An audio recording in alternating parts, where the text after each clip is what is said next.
Hello and welcome to the Surprisingly Music Podcast. I'm Trevor. I'm Taryn. And how are you doing? I'm doing great. Oh yeah, good for you. You're wearing leather pants, so you must be doing great. Yeah. You have to be in a certain place in life to wear leather pants. Yeah, you have to be sexually confident in yourself. Okay. Well, confident of your sexuality, I suppose is what you should say. That is probably the proper way of phrasing it. Yeah. We all know that. No, I'm super confident fucking dudes. Like, that's not the problem. That's where I feel my most confident. Yeah. No, Welcome. I went on a date and I'm super happy. Okay, well, welcome to another episode of Surprisingly Music. This week is my week, so I'm taking the intro. I picked a supergroup. Is this the first supergroup of the... I would say this is the first technical supergroup. Yeah. Would you call Dance Gavin Dance a supergroup considering they all have their own bands? Ooh. They started as Dance Gavin Dance, though. Okay, then no. Yeah, and then they all branched off. Yeah, supergroup is where people from other bands come and join together. Yeah. So this is the first supergroup. I picked The Dead Weather, and I picked their album Dodge and Burn. You know, I'm not going to lie. I was super worried that I listened to the wrong album. Like, Dude, that so crosses my mind all the time. Me too. Yeah. I was like, wait, is this the right album? Because I accidentally, I know what song was first, and I clicked on it, and I forgot that was a single. And it had like a couple songs on that single, and I was listening to them It's like, their number one song. I Feel Love. Yeah. Yeah, that makes sense. Yeah. So Dodge and Burn came out in September of 2015. So kind of relatively new. Yeah. Ish. Especially for the sound. It's surprising how new it is. Okay. I would say it came out in like 2002. I don't know. It's based... But that's just kind of the style. Like, it's supposed to sound old. They're not trying to sound polished and modern. So you have... you have Dean Fertitta from Queens of the Stone Age, guitarist. You have Alison Mossart from The Kills. She's the lead singer. You have Jack Lawrence, who... he's from the Raconteurs, which is another super group. And then his other bands haven't really been like super big. So they're like his most notable thing. His most notable thing are the two super groups that he's in. I mean, good for him. He's always good enough to make the cut. Yeah. For the super group team. Yeah, so he's always making the all-star team. And then you have the one who started it all, Jack White from the White Stripes. We talked about him in another podcast. I won't go super into him. Wait. Time out. Who plays what? Okay. Good question. So, because you said Queens of the Stone Age was on guitar. So Jack Lawrence plays bass and piano. Okay. Alison Mossart does vocals and I think a little bit of guitar, but it's only really live. Dean Fertitta plays guitar. Jack White is the drummer. He actually started out as a drummer as a kid. That's what he learned. And then when he was like 14 or so, he picked up a guitar. And it's weird how he just picked up a guitar at 14 and then just became like one of the world's greatest guitarists. Yeah. Like, like commercially. He's definitely one of the most notable guitarists of our time. Yes. Yeah. Like if you just say, name the top 10 guitarists of the last 20 years. He's on that list. You know. Unless you're one of those people who just like has arm-crossed opinions about bands. Who's like super into music, Yeah. Like, well, what about this guy from this one band? It's like, no one's ever heard of him. We're talking about commercially successful. Yeah. So they've been active from 2009 until now. They're kind of on a hiatus. This was their last released album. But it's kind of normal for a supergroup. Yeah, it's not normal for a supergroup to be like a consistent thing. Like, the Raconteurs is another supergroup that Jack White's in and Jack Lawrence. Yeah. And they just released an album. And their album before that was 10 years ago. So learning that Jack is on drums definitely is gonna change some of my comments. I'm very interested as a drummer, what you think about some of this, because I find it very interesting. So only one song did I not really care about the drums on. Well, two, but I don't count the second one. You'll find out why next on Surprisingly Music. So, Dodge and Burn.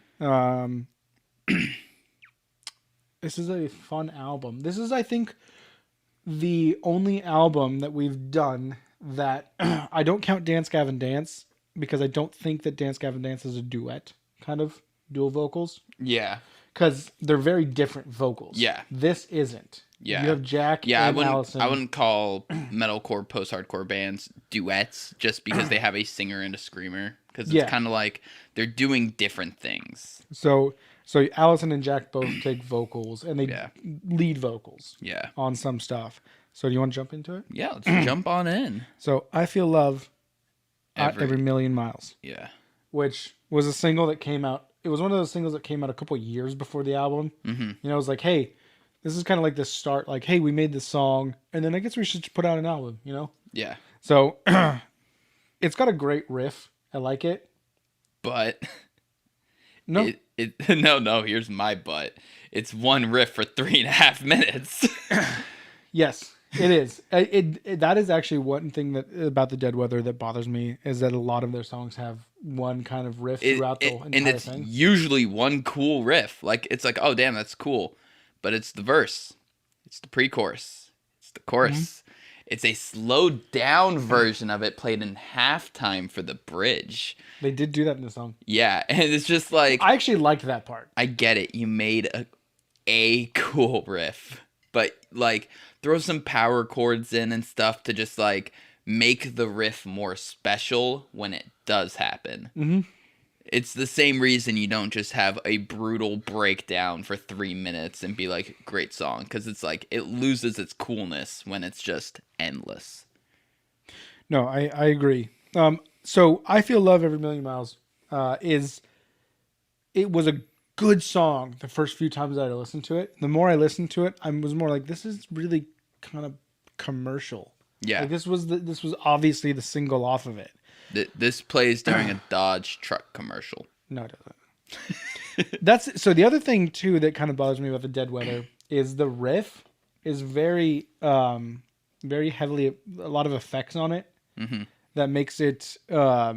Their sound is very like, I don't know what effect they're using. It's like phaser. Yeah. Like it's like a laser kind of a noise. And yeah. Like, it's very distorted and almost electronic. Which is weird because I definitely like attributed a artistically weird choice like that to being like, oh, that's Jack White, like, you know, kind of like doing something weird and out of the box to show, you know, like character and talent in a way where this is not at all what I would expect Queens of the Stone Age to be bringing to the party.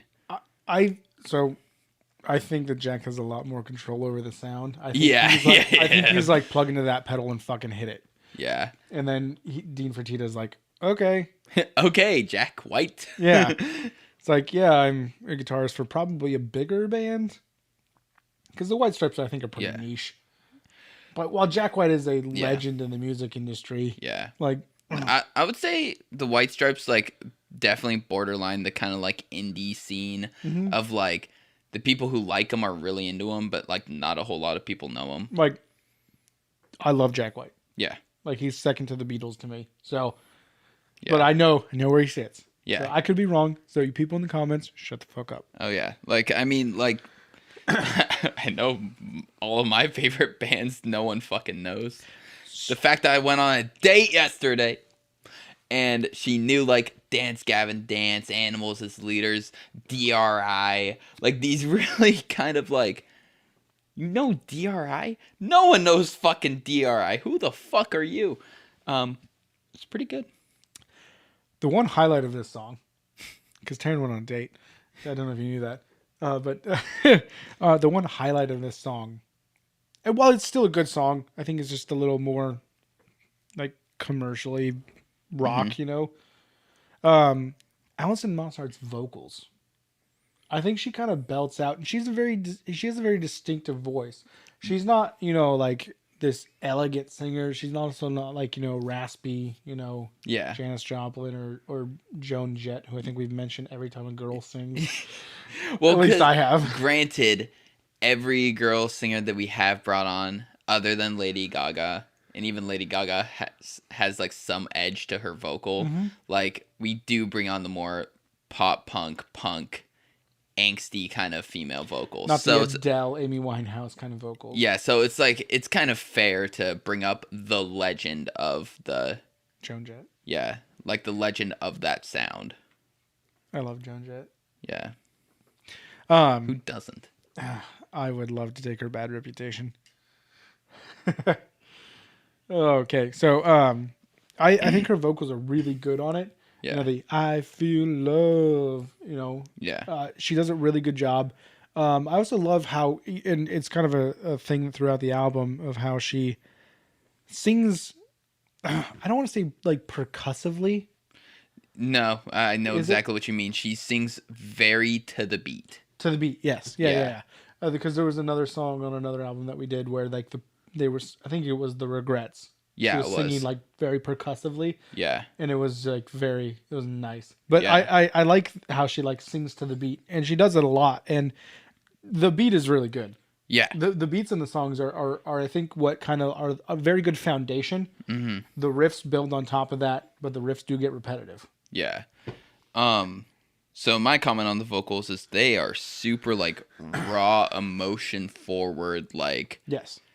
there's like it felt like a lot of honest takes where it was just like not the whole like, all right, we're gonna run it through about 20 times till we get it perfect, because like there's nothing perfect about the vocal in the way where it's like It's not technically perfect. yeah, it's not technically perfect, but it's super just raw, bitey, big, Yeah. really fucking good. Well, I and- loved it. And if you listen to the kills, they're pure raw. It's just everything is as raw as it could be. So it makes sense that she does that. And honestly, I should give them a listen. I've tried, and there's a few songs that I'm like, yeah, I like those songs. It's been kind of hard for me to get into them, but they have a huge following. I definitely, yeah, you should probably try and listen to them. I've actually thought about bringing an album on there, but I can't find a full album that I would like want to listen to. Yeah. Trust me, that was when I was trying to bring some more like classic metal on. I was trying to pick a good Metallica album, and I just couldn't fucking pick one that I liked all the way through. I don't think I've ever listened to a Metallica song other than Enter Sandman 1, and then... See, I was going to pick their first album because it's like actual thrash. It's like good. So, yeah, what I was saying I was going to finish on is that, like, the Raconteurs is Jack White, and then the other singer, Brendan Benson's song, or a band. This is Jack White's and Alison Mousehart's band. Yeah. Like, they're like the leaders of it. So it definitely makes sense that their style was going to come through more. So, my last little comment on this song is void now. It doesn't make sense for it. So I commented, while the drums and the bass are super nice, they definitely sit back further in the mix, is what I expect out of a Jack White-based group, so I wasn't that surprised. But for a lot of the other songs, it wasn't. But he probably just, like, for the mix of the song, put the guitar riff and the vocal more forward to give it that more Jack White sound. Then they went back and did an album and definitely kind of fell more into a particular style that this song just happened to be on that album. Yeah. No, okay, I see what you're saying with that. Yeah. So, like, this album definitely feels like it was mixed independently of the rest of the album. Or this song. Yeah, this song.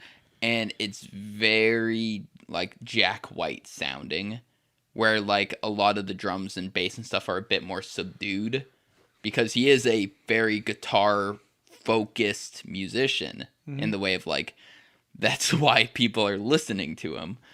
So, listening to this song, that's what I thought. But then the rest of the album, I was pleasantly surprised. Yeah, So let's finally move get on to to the rest of the album. Yeah, finally the second song. Yeah. Buzzkill. I don't know why ER is in parentheses, but... No idea either. Thinking back to the lyrics, I don't know. But anyway, I really fucking love this song. The intro sounds like it's like being played during like a vintage Halloween movie.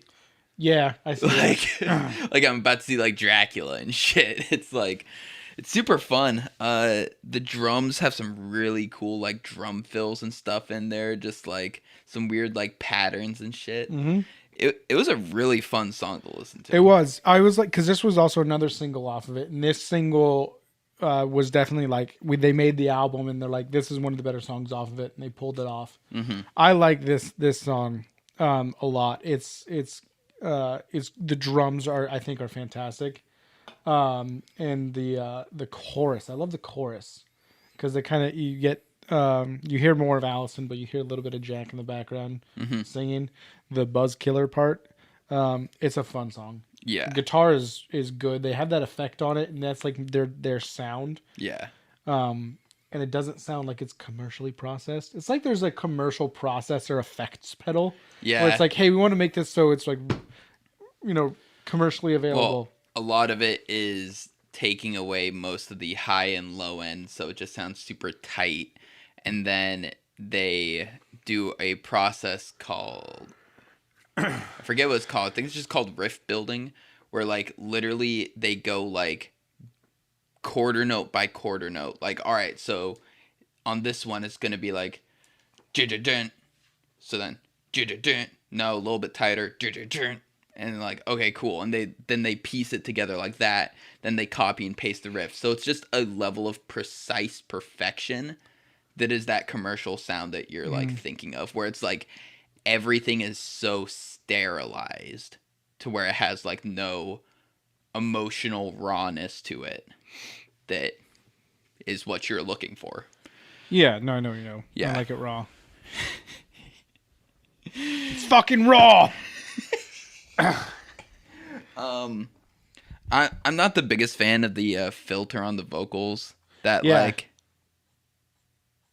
I had to listen to something real quick. I was like, oh, stop it. like it. I don't know. I've just never been a big fan of that like kind of like lo-fi filter on vocals. And that's what she does with Yeah. her vocals. She does that a lot. You listen to it on the Kills. Yeah, or the Killers. They also do it. Yeah. They do. I miss your bright side. Yeah, no, overall, Buzzkiller was definitely a good one for me. It was nice coming off the first song, because coming out of the first song, I was just like, all right, here we go. Jack White, baby. And then Buzzkiller kind of is like, hey, this is, like, what I like about it is definitely their own sound. Like, Yeah. you hear the influences of the two main ones and a little bit of the other ones. It's like still... I do not hear any Queens of the Stone Age in this. Like, I don't know all. enough about the Queens of the Stone Age. I don't even know who Dean Fertitta was until I listened to this band. Fuck, what's that song that everyone knows by them? You talk. Sex on Fire. Yeah, that's Kings of Leon, which is another shit band. Oh, I do not like them. Kings of Leon is awful, and that's why I don't listen to like artist radios, because I like the White Stripes, and for some reason, if you like the White Stripes, because they're both oh,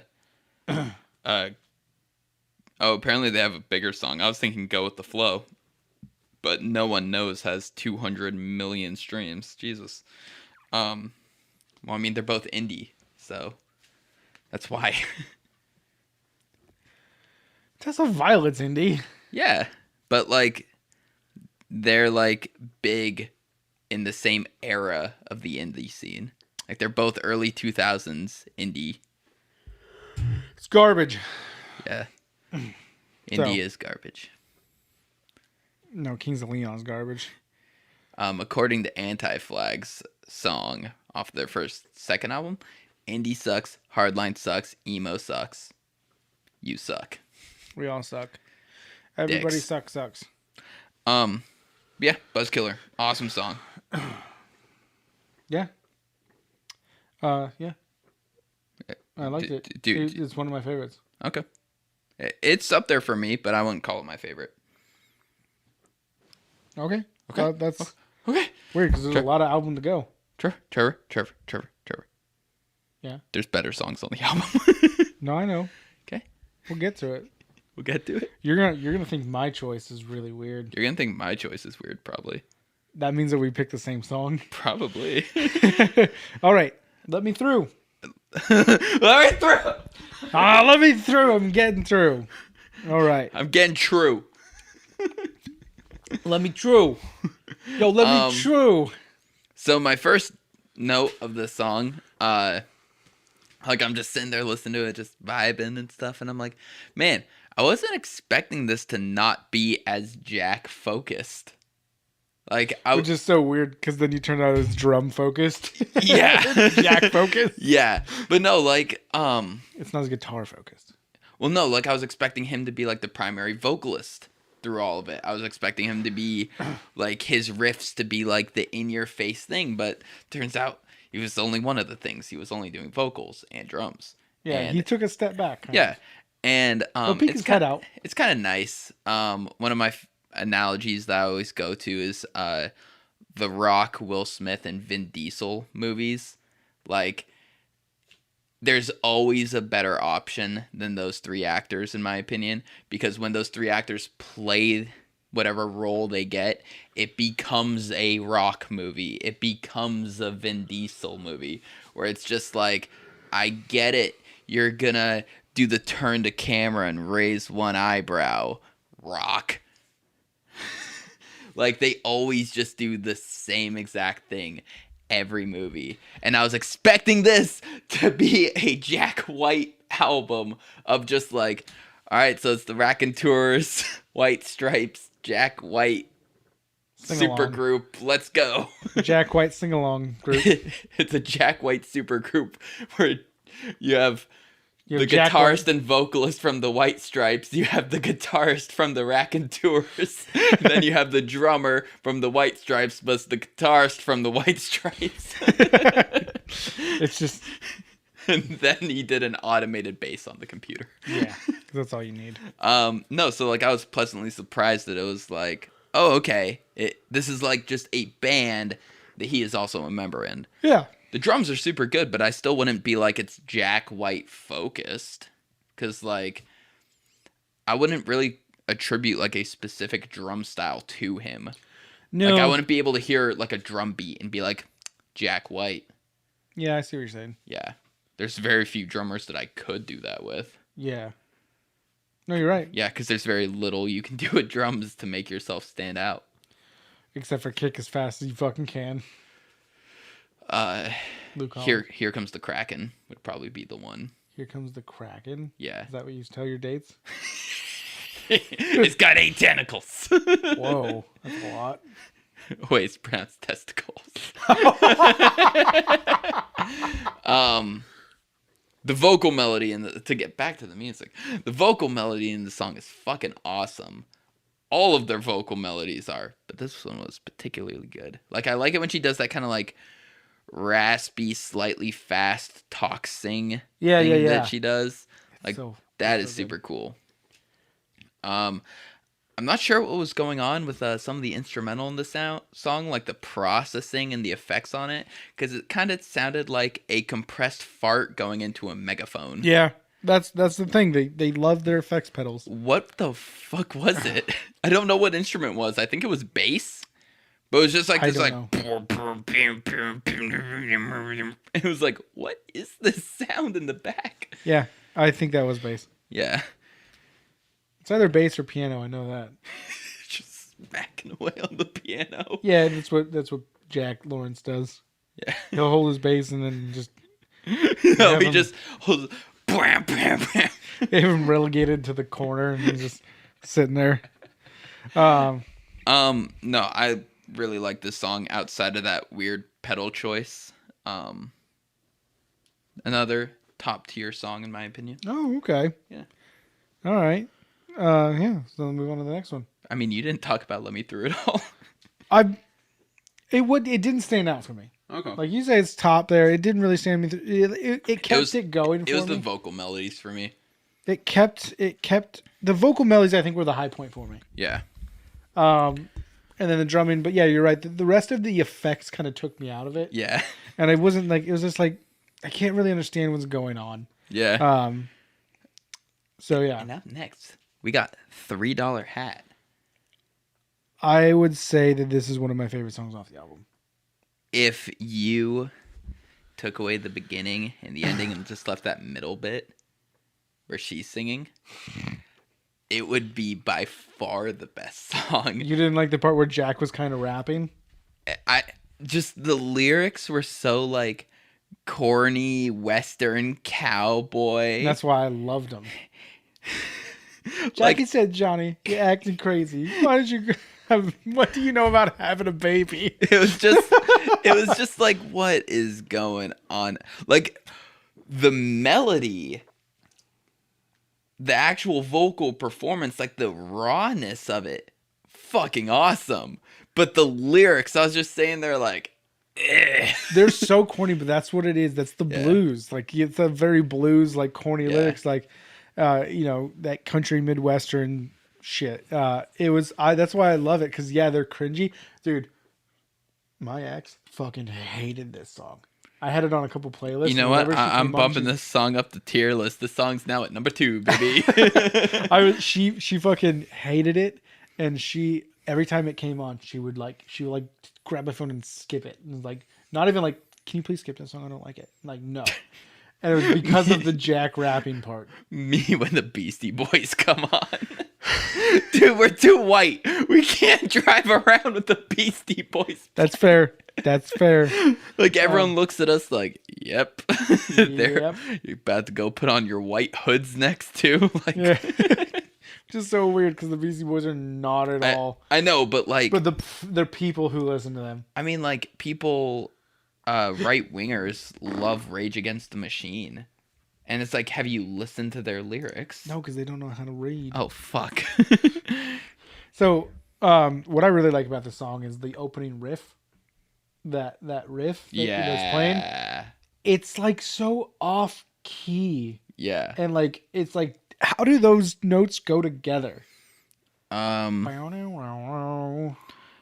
think the bass chords were... I can't even fucking figure out what he was doing. Yeah, no, it was fucking weird. It was just so off and just like... Yeah, and then you're like, the whole, like, it throws you off. Like, is this a song or just like some like weird fucking like storytelling? Because he's like, he's going off on the... It's weird. But that fucking... middle bit. That middle bit is so punk and it hits so fucking hard. It is so high energy. The drums are just smacking in your face. The guitar's riffing hard as shit. And then it goes back to the original song and then it ends. And it was like, okay. Like, when the beginning was playing, I was just kind of like, okay.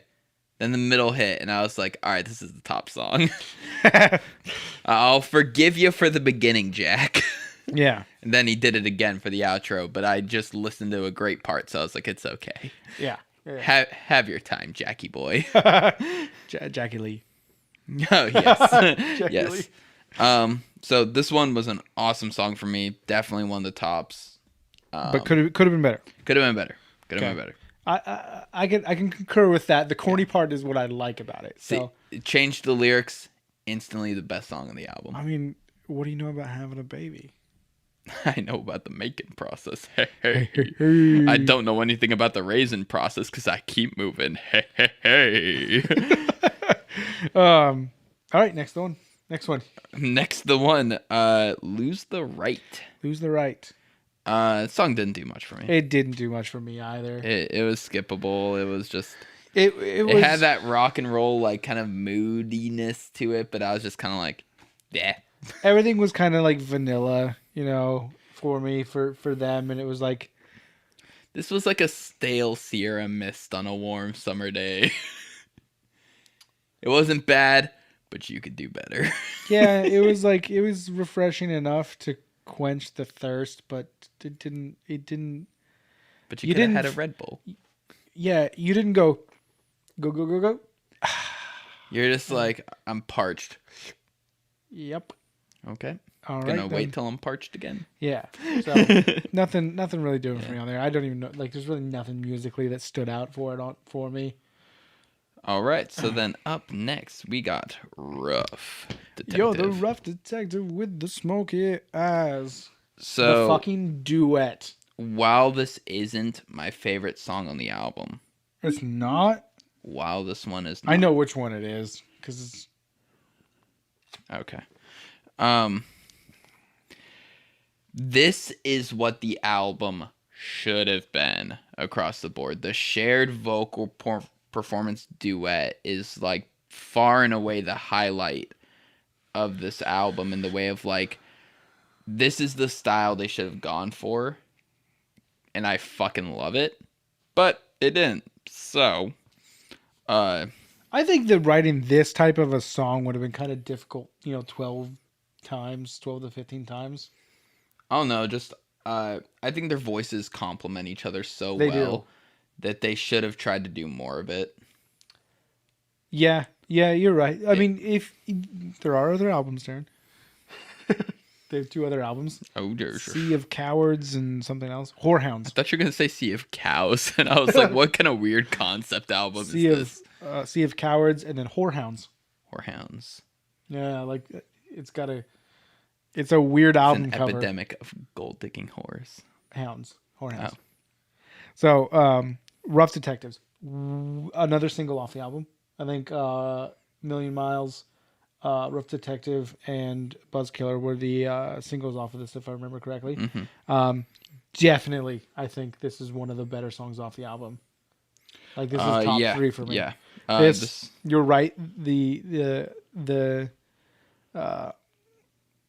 What's actually funny though is so the single. So I'm wrong. There's 4 singles on the album, but there's only 3 that were released because Rough Detective was released. It was like a medley with the next song, Open Up. Oh, So okay. if you listen to it closely, they go together. Oh. You actually hear the ending part of Rough Detective in Open Up, if you look at it closely. But yeah, so this is the duet. It really gets me. Yeah. Everything else is great in it. The melody, their choices of that's one thing I've noticed about Jack White is he doesn't really adhere to your core song structure making. Kind of will just do whatever he wants. He won't like flow into another thing. Yeah. He'll just jump into it like Yeah. all of a sudden. But yeah, I love this song. Yeah, this one's really good. Their vocal pairing is what did it for me, Yeah. and it really made me a little bit upset with the rest of the album for not doing this more. Because like they have this at their disposal, but What I really love though too about this is like there's this scene that it sets in your head. Like you can see the storytelling that they're talking about, even though it's not really a story, but you can just imagine, like for me, I imagine like Rough Detective, you're the rough detective with the smoky eyes. I'm just imagine like the LA noir kind of 20s, like PI, like, hey kid, see? Trevor, what you're saying is very offensive to someone with aphantasia right now. I can't visualize things in my head. How dare you say this to me What? Just on my Christian podcast? Wait, this is a Christian podcast? Shit. Shit. I just talked about going on a premarital date. Wait, you have to get married to date? I don't know. Tinder. Your Tinder bio says we must elope in order to go on our first date. That's sad. Yeah. Thought I saw a spider scurry across the ground. I didn't. That's what he thinks. Anyway, so on to Open Up, which I guess is the second half of the same song. I mean, it's a different song, but it's a Yeah. medley, so it goes right Yeah. into it. So, Open Up. That's enough. Open up. And they kind of do the pairing thing again, but it's a Yeah. little bit different. Or the duet. Yeah, like it's more harmonizing with each other instead of like counter singing. Yeah, Yeah. So the song's super upbeat, fun, ton of energy. I have to retract one of my statements from my notes. The guitar's enjoyable. Stick to the power chords there, Jackie boy. Yeah. It's not Jack. It's actually Dean Fertitta. Yeah, I know. He's probably just playing what Jack wrote for him to play, though. Well, I mean, he couldn't come up with anything good by himself. Yeah,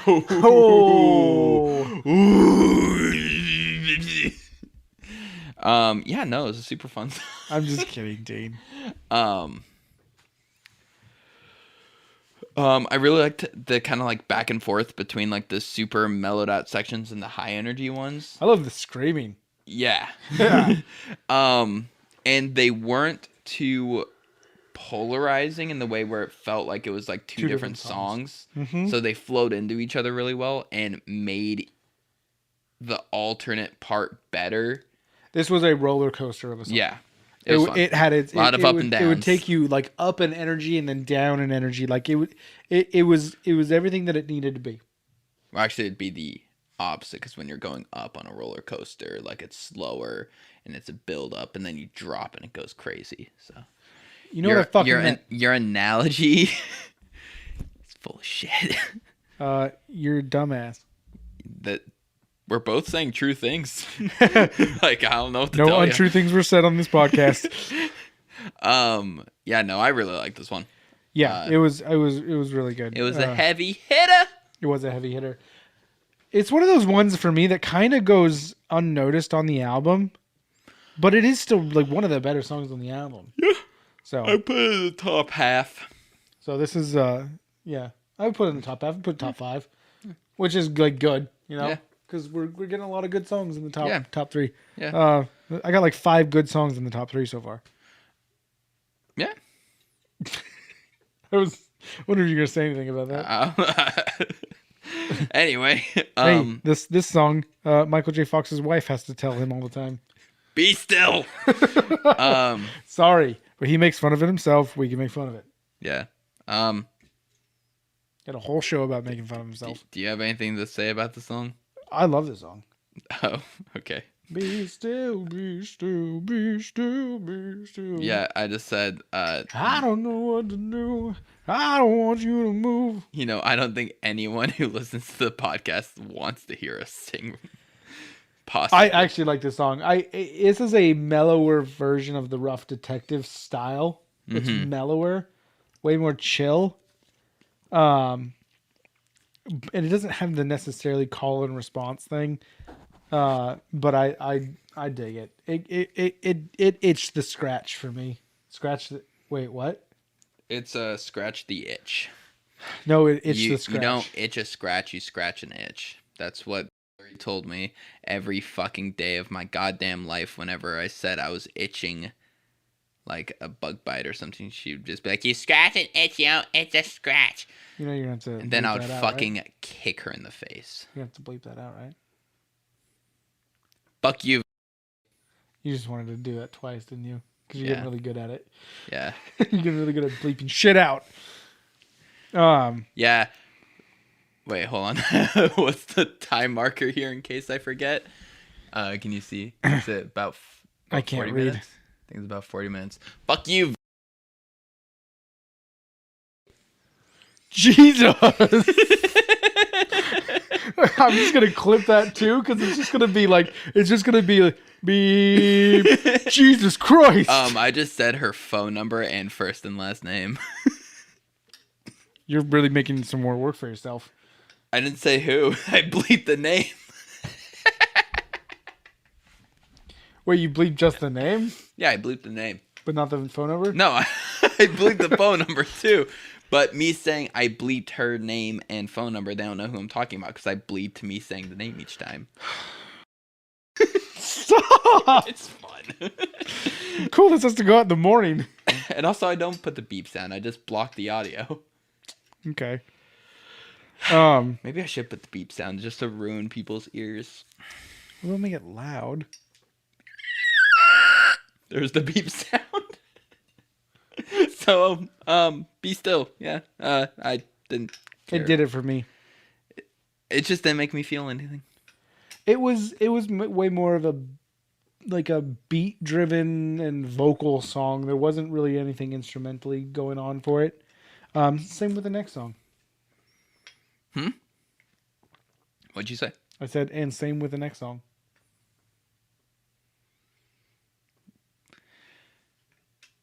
Hard disagree. Mile Markers is the next song. This was a good song. This is my favorite song on the album, boy. Really? This is my favorite song on the album. Not the one that I picked for you. What, do you think it's going to be Cop and Go? Yeah. Yeah. The bridge of Cop and Go, but we're on Mile Markers right now. I just loved the alternating between the super fast, angsty melodies and then the like super talking. mellow, harmonized, kind of sultry sounding vocal back into the angst. Drums and guitar, fucking awesome.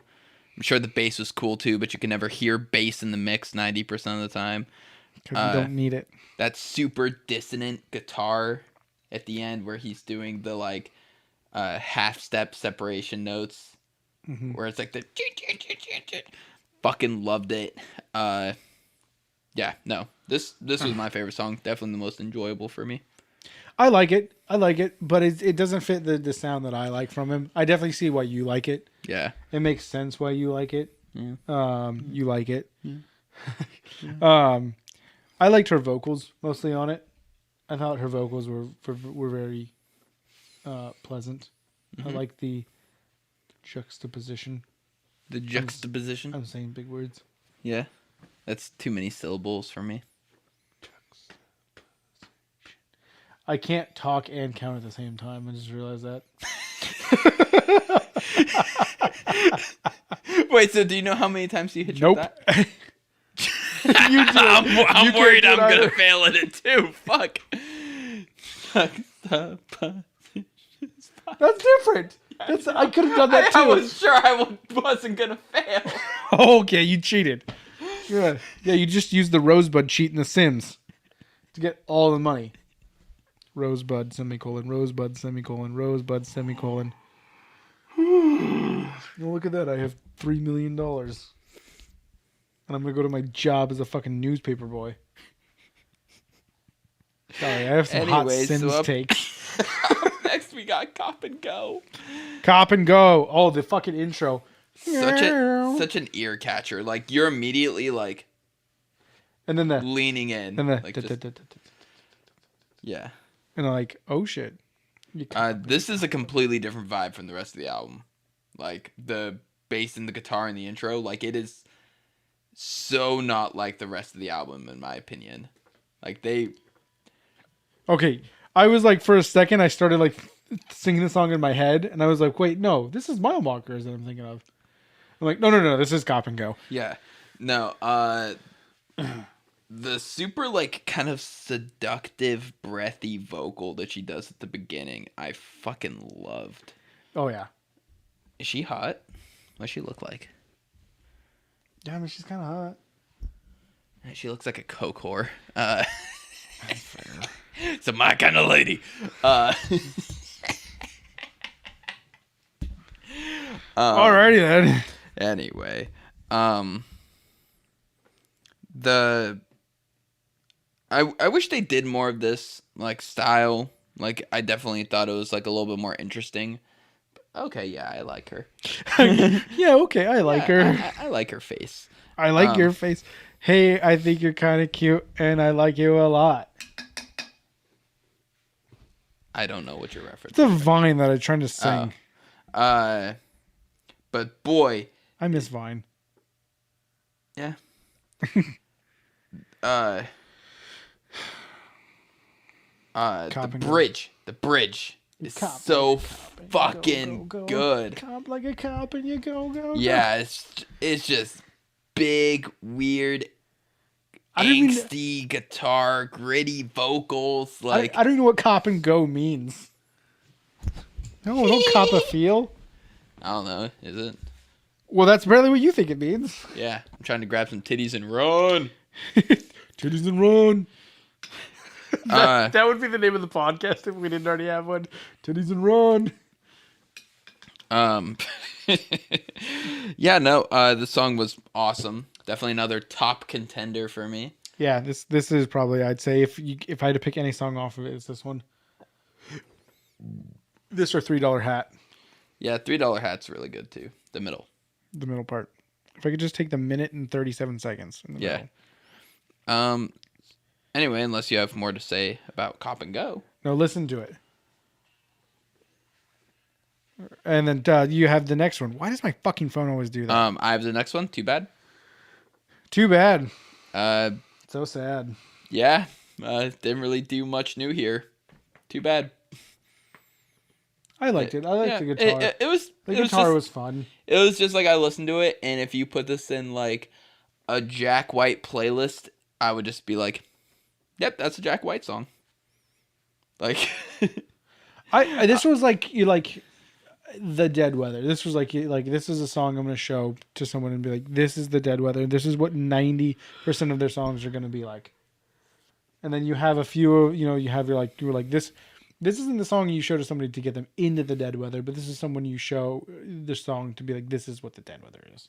Because like, yeah, that makes sense. Like, let's be honest. Like, pick a band, pick their biggest, most listened to song. It's not what the rest of them sounds like. I would say some bands I listen to are Dance Gavin Dances is We Own the Night, which is pretty true to the rest of their style. In that genre, I'd say yes, because I do know that song. We listened to it on Instant Gratification. That was my favorite song off that album too, if I remember correctly. Maybe. Or Shark Dad, Ooh Ha Ha. Shark Dad's a good one. Honestly, I love that album. Death of a Strawberry. Ooh. Death of a Strawberry. No, I get what you're saying, but at the same time, I definitely wouldn't choose this song to introduce someone to the band. I would try and choose something that would actually make them want to listen to more. No. That's what I'm saying. This isn't a song you get someone to listen to the band, but if you're like, hey, what does the Dead Weather sound like? I'd like to know what their sound is. Yeah. That makes sense. Yeah, this is like Dead Weather Concentrate. Yeah. So. Then mixed with water to mellow it out. Not acid? To acidify it? Check that pH level. Well, yeah, I guess you should add acid to it because that song's pretty basic. Ew. Check your pH level, you basic bitch. I'm gonna say that. That's a good one. Check your pH level, you basic bitch. Do you have any more to say about Too Bad? No, I don't. But so up next, we have to go to a song that I've gotten probably confused with another song thousands of times. So last but not least, we have Impossible Year. Fuck. Impossible Winner. God damn it. So. It's in the notes. Don't worry. So. I was ready to make the joke. We need some backstory on this. Okay. What was the first album we ever did? Panic at the Disco. Death of a Bachelor. And we've always made the joke about how it's the album ending song. So cliche to end the album with a slow song. And in the Impossible Year is Panic at the Disco's so cliche. Last song. It's so cliche. Impossible Winner. I fucking love this song. I don't. You don't? No. You thought it was pretty cliche too? Yeah, just dramatic singing over a piano. It is very different from the rest of the stuff that they do, so it does not fit in with what they do, but I still thought it was a good song. I feel like it's just because you like the band. See, that's the thing, though. I'm not hugely sold on the band. They have a lot of stuff. They're like a band that, I'm like, yeah, I passively like them. Yeah. I like the Raconteurs. I like them. I like Jack White. I like the Beatles. Have you heard of them? No. They look like those. Let me show you this one band called Bring Me the Horizon. So for those that don't know, The Hard Times, a popular fake news article, posted a picture of the Beatles and said, I'm going to tell my kids that this was Bring Me the Horizon. And it was very funny because they did look kind of emo-ish in the picture. It was the Beatles for Sale album where they all had bowl cuts. Okay. I don't like that you know that so well. That you look at that picture and you're like, I know the origins of that picture. I do. It was taken with a 35 millimeter film camera. It probably was. It was 1964. But you don't know the fucking size of the camera. Clip that face. That's my new profile picture. 8 days a week. I'm a loser. Kansas City / hey hey hey. Mr. Moonlight. No reply. I'm just gonna stop you right here. You're just mumbling. Everybody's off trying nonsense. to be my baby. This song was just pretty much another cliche slow. I think it was the end of the album. It was cliche. I do agree with that, but it was a good song. The Impossible Winner. I think in any other context, it would have been a good song. You mean if it was somewhere in the middle? Or No, because it does not fit in with any other song on the album. Yeah. It's nowhere even close to the same style or anything on the album. yeah, If this should have just been released as a single. I think it's a good song, but it just does not fit in. Like when you're listening to it and you have, mile markers, Cop and Go, and then you get Too Bad, and you're like, okay, here comes another raunchy song, and then Impossible when it comes on, you're like, nah. no, I liked feel like it. someone's licking my ear slowly. I would let Alison Mosshart lick my ear. Yeah, after I saw a picture of her. Yeah. Yeah. Yeah. So, yeah, impossible winner. Apparently, it's impossible to win with Taryn. No, it's impossible to win me with a slow song as your closer for the album. Speaking, Suppose you didn't drop it down the crack of the couch again. Speaking of winning me over, actually, I guess it's not time for me to pick an album. No. It's time for us to kind of give our overall takes on the album.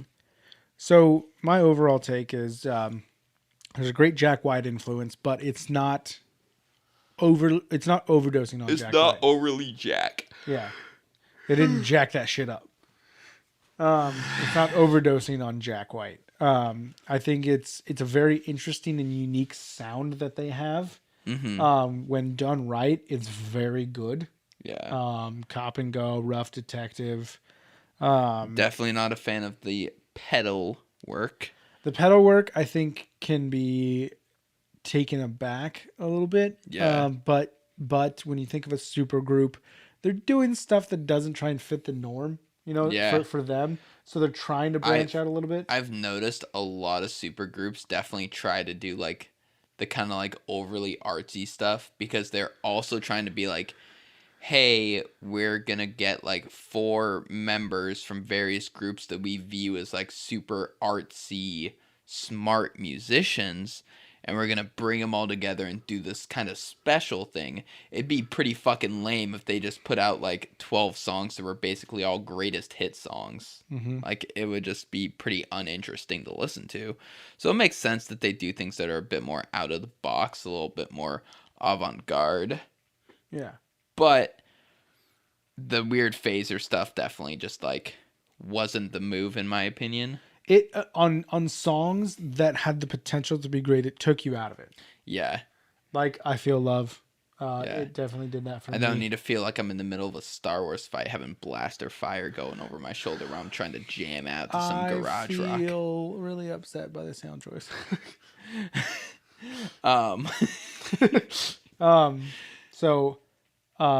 Yeah. What are your thoughts on it? What did you think about it? Because I want to know because you thought you went through this whole album listening to it thinking that Jack White was on guitar. Yeah. I definitely was expecting to dislike it more than I did. Because I was just like, all right, garage rock, blues, Jack White, take 12, hit play. 12? It hasn't been 12. I don't know. It's been 4. It was 5. enough. It's enough. Okay. And then it wasn't that, so I was pleasantly surprised. This I would not call garage rock in any way. Yeah, no. It wasn't. Like, that's why It's I was not. surprised. It's not. And It's not garage rock, Darren. I just said it wasn't. I feel like you're saying it is. So yeah, I was definitely surprised, and I had to listen to it a few times through to kind of like let the surprise wear off in a way. Yeah. Because like I was listening to it like, that is really not what I was expecting. Neither was that. Yeah. And so I had to listen to it a few times to just kind of like almost have like fresh ears to it, because it's almost like listening to a band and you're going into it like, all right, this band's called Killing Spree. Throat slashers. And you're like, this is gonna be fucking brutal. And then it's like alt rock or something. It's like, all right, I'm gonna need a minute. I'm gonna need a couple listens to actually regain my. Because like I'm listening to that disappointed at the gate. It's like whenever a band changes style, Anti-Flag.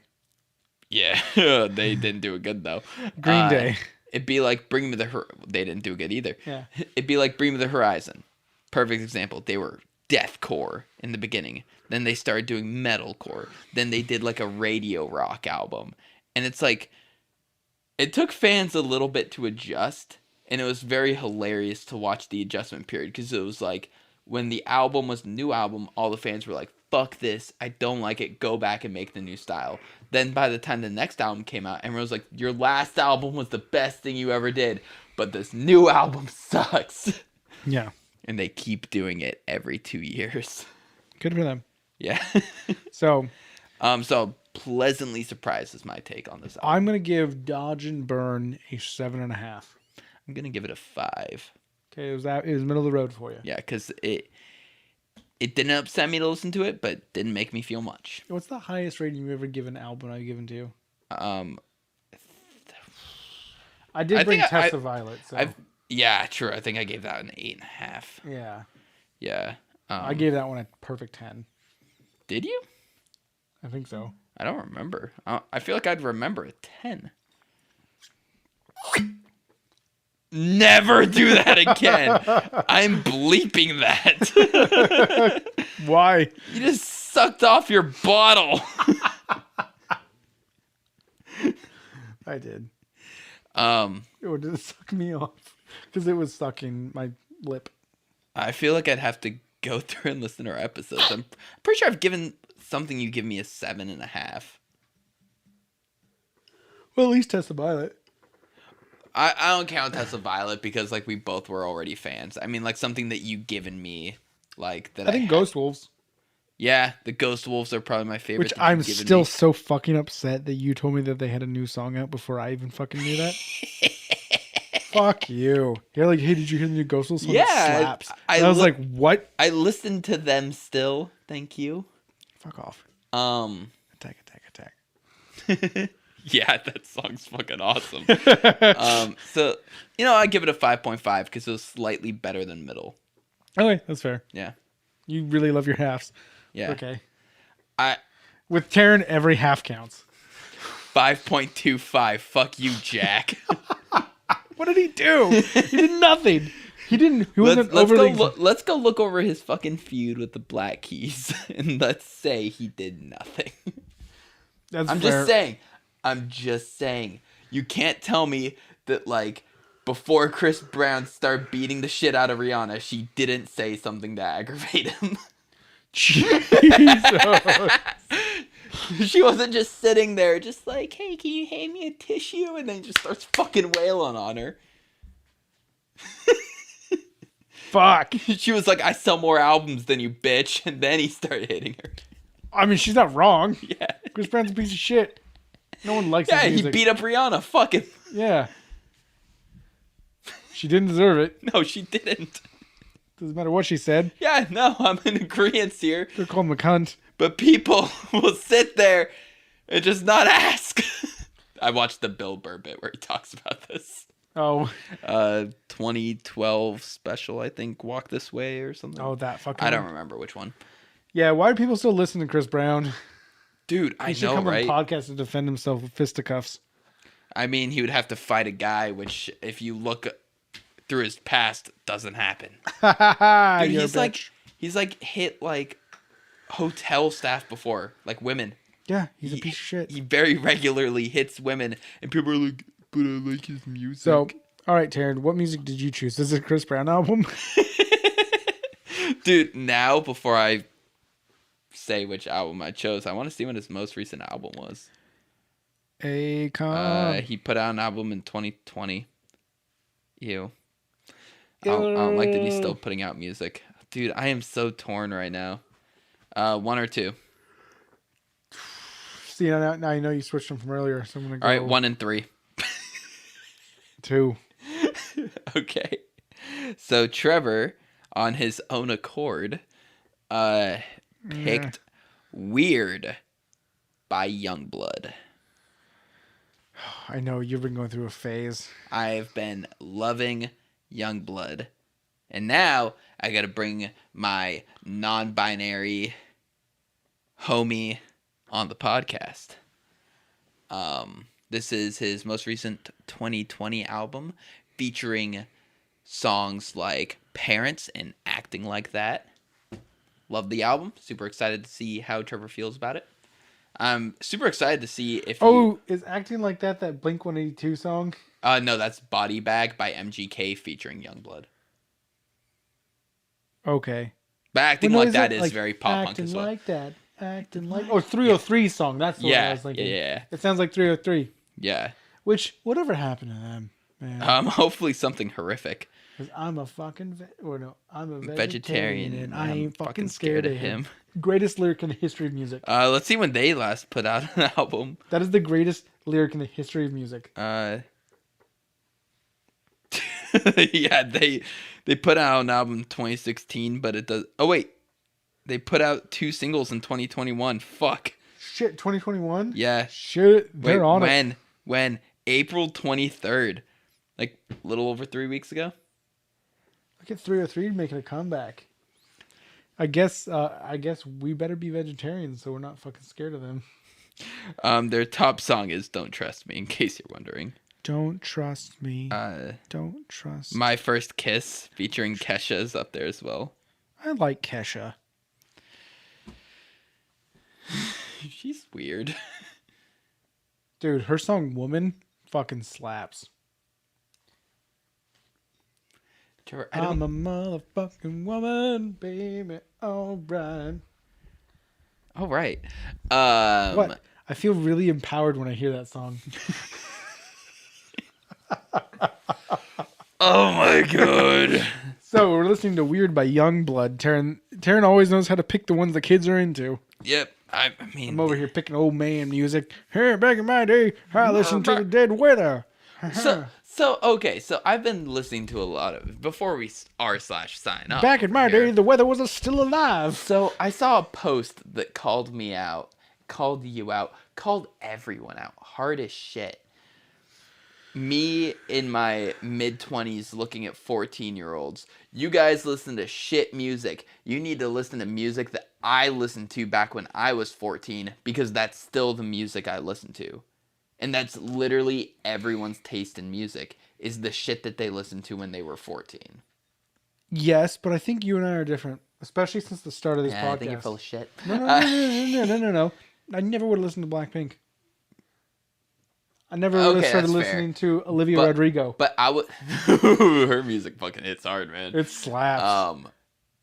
I would say we're a bit different. But I would just say, like, your average music listener, just your average person who doesn't consider themselves like an enthusiast of music, just listens to the approximation of the same shit they listened to when they were 14.